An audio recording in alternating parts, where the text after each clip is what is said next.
MLB Network insider Mark Feinsand now reporting the Bombers are dealing reliever Adam Ottavino to the Red Sox, along with pitching prospect Frank Herman and cash for a player to be named later and more cash.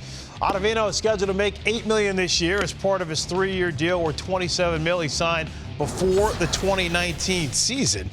And this is Jack Curry, who does great work on the Yes Network. A few days after completing the LeMahieu deal, Yankees rekindled conversations with Brett Gardner.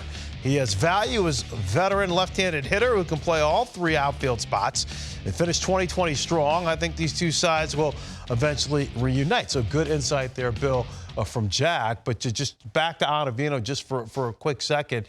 This is something you don't typically see with the Yankees, where they are basically moving a player for salary considerations. They want to make sure they stay underneath that luxury tax threshold there. Well, you think about that. The Yankees moved 4 prospects for Taillon. Taillon's making, what, $2.5, $2 million, Yep. something like that. You move Ottavino. If the Red Sox took $8 million, you're actually on the head side right there, as far as that's concerned. But yeah, you're right. Typically the Yankees don't do this. But look, I think Ottavino was a little bit lost in the Yankees bullpen anyway. Okay. I think there was times when Aaron Boone didn't want to use him. There were situations that screamed, this is Ottavino's inning. He's got to go get him, and he wasn't brought out there. So I think that this little story where Ottavino spent 2 seasons in New York, it wasn't necessarily what the Yankees wanted when they got him. And I think if they found Boston to take the $8 million, I don't doubt that Ottavino can go to Boston and start getting people out on a regular basis and become a go-to guy, but it didn't seem to work out that way in New York. Yeah, I mean, you look, obviously, in 2019, it was lights out. 2020 is tough to judge sometimes because, obviously, you're talking about Carlos, small sample size, so just the 18-plus innings. But your thoughts on Ottavino, potentially now, I mean, going to the Red Sox and getting an opportunity to battle maybe for that closer spot, but then also, to the importance of what Brett Gardner means to this Yankees organization. I'll tell you what, Brett Gardner is an absolute gamer, and I think he is a Yankee all the way through. He's one of those guys that I see finishing his career with the Yankees. I don't see him in another uniform.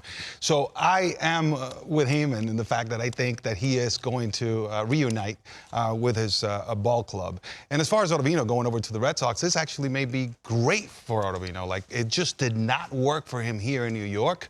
So now it's just time for him to move to another place. Even the change of scenery may even help him, because we know he's got tools. You saw what he did in 2019. Like you said, Frank, that's a very small sample. Pitching at a 1.90 ERA, I mean, that's more like it. 2020, I think we can just push that page to the left and go forward. All right, no, Brett Gardner's your type. Well, Gardner, it's very interesting because I don't think there's any doubt he's getting close to the end. Right. I agree with Carlos. I think he is a Yankee. I think what the Yankees stand for, that's what that man's all about. Yep.